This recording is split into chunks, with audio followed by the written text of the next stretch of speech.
And just like that, we are live. Okay, StreamYard must have changed at some point because it used to give a little countdown.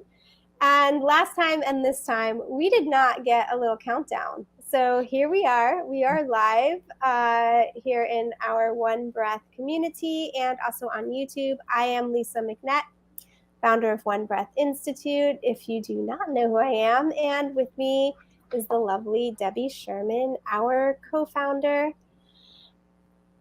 And if you want to leave a comment, you just need to sign in your name with StreamYard, and we like comments. So let's take a breath.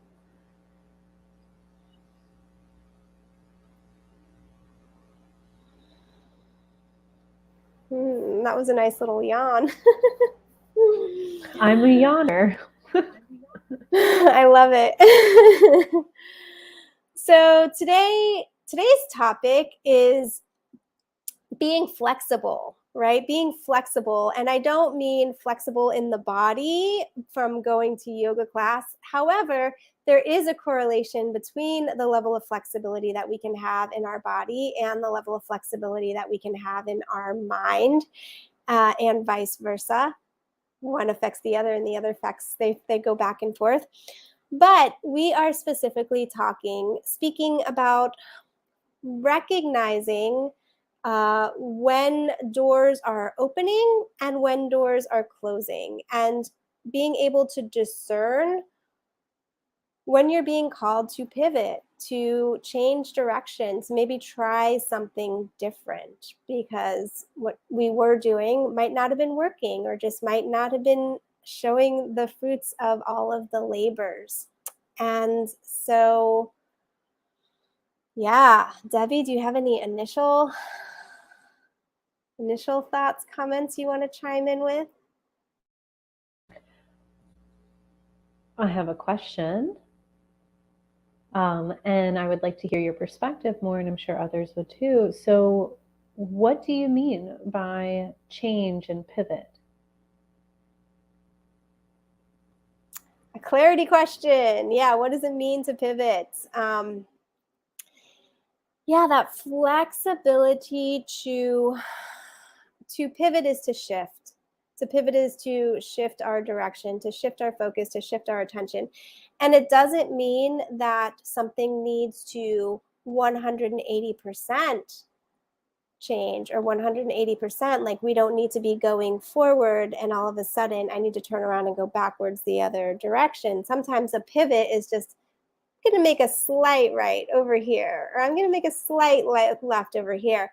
So when it comes to I want to find a big example. So in that metaphor, so I'm also wanting to expand the mind of our listeners too. Like when we think of pivoting, Lisa, absolutely, you brought some clarity, like, right? The initial thought is to get off the course, to pivot in a completely different direction or to go somewhere else. However, there could be stairs. And stairs like peaks and valleys, or just like a little go around sometimes, right? Like an opportunity can present itself and it may be in alignment, it may not be, it may feel correct, it may not. And so we're just going to continue our path and just go around that opportunity. But also in this concept of pivoting, or whenever life, the web of life, I'm using that term often now, when the web of life is presenting itself as an opportunity, when an opportunity arrives, the pivot or the expansion of one's path can look like elevating, can look like making changes within ourselves to meet that opportunity, or to create a new clear path on the same path where we are still keeping our option or connecting to the opportunity and maintaining. So I'm almost imagining, I don't know if those ever played Super Mario, but I'm almost imagining like you go along your path and you jump up to hit a box, there's the opportunity, and now this mushroom's coming out, and now you say yes to the mushroom, you say yes to the opportunity, and you're just elevated on your path. You've grown on your path, and automatically the path has changed. So that is also a pivot in this way, because energetically we are changing and shifting. Yeah. Bounce back, Lisa, thoughts, comments? Absolutely. Perfect. Perfect. Perfect. I really appreciate that you brought in that piece of the elevation of the self, right? And that it's something that naturally occurs and that we can shift, to meet what is coming in.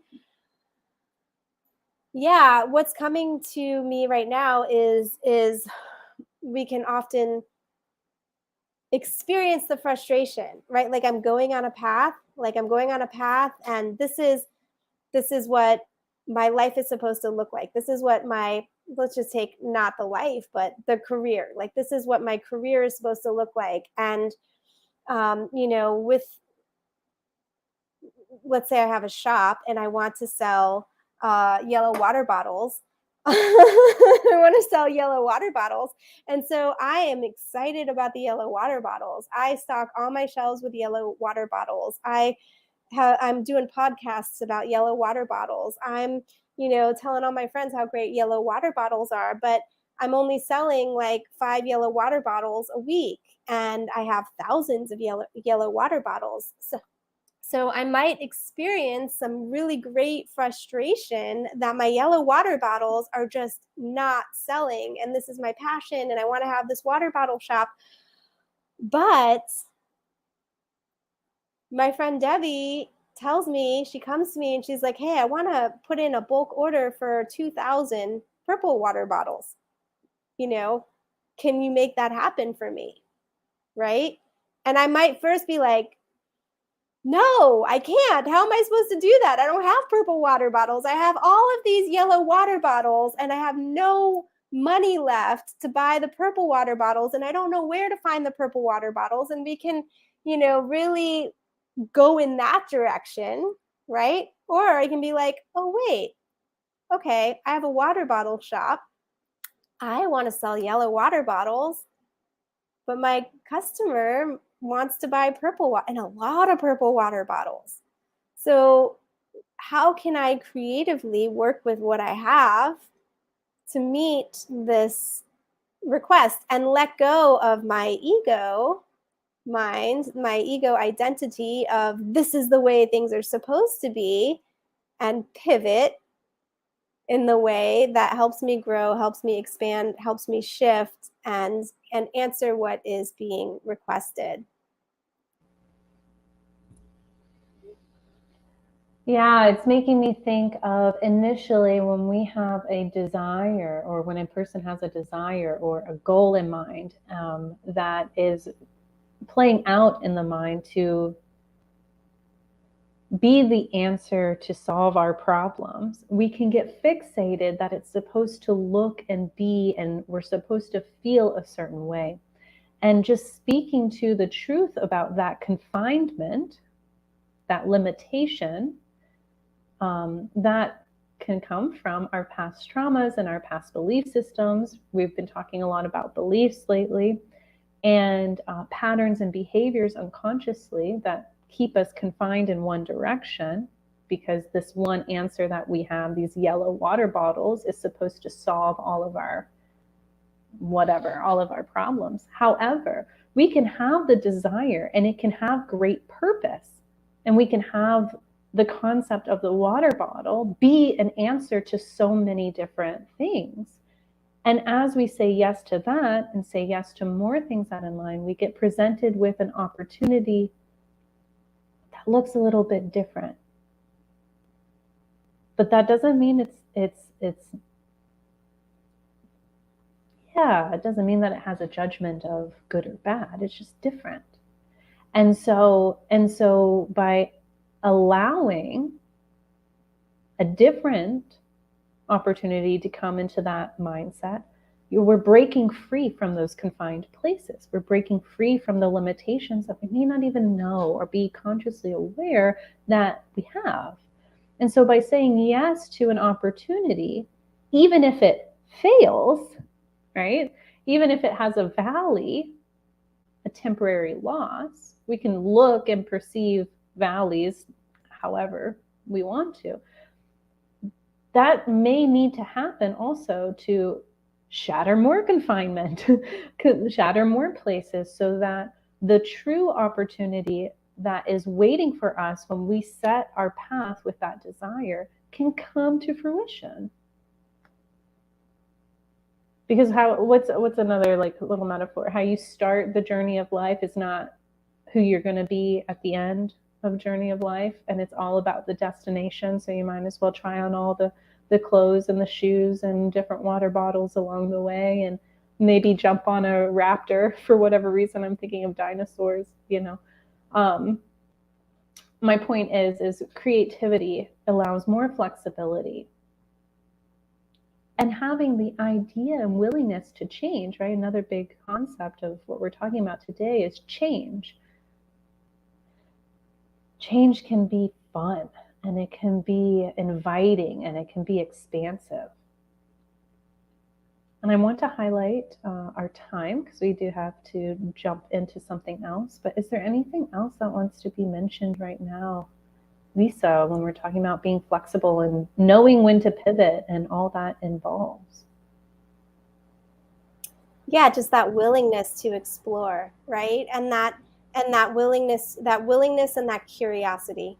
Like willingness and curiosity. That's the one thing I always want to leave everybody with is, you know, you mentioned it, you highlighted it, is, you know, it's not a good or a bad ever.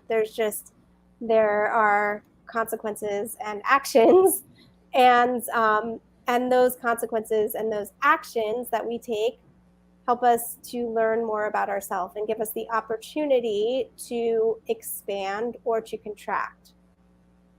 Expand or to contract. And if we're going to expand, it requires a willingness to be curious about where that expansion can come. So is this growth? Is this what growth is? I think so. Yeah, I think this is what growth is. All right. This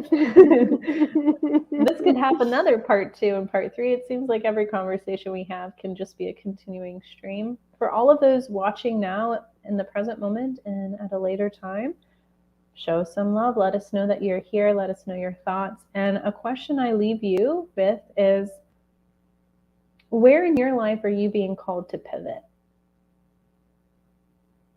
And it doesn't have to be a big pivot.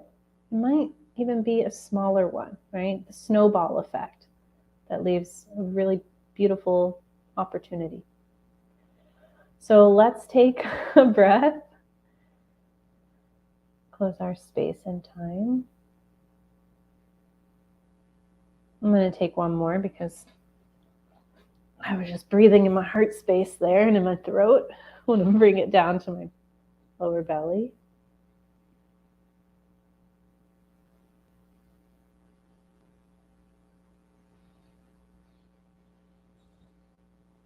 All right, and we'll see you soon, everyone. Thank you so much.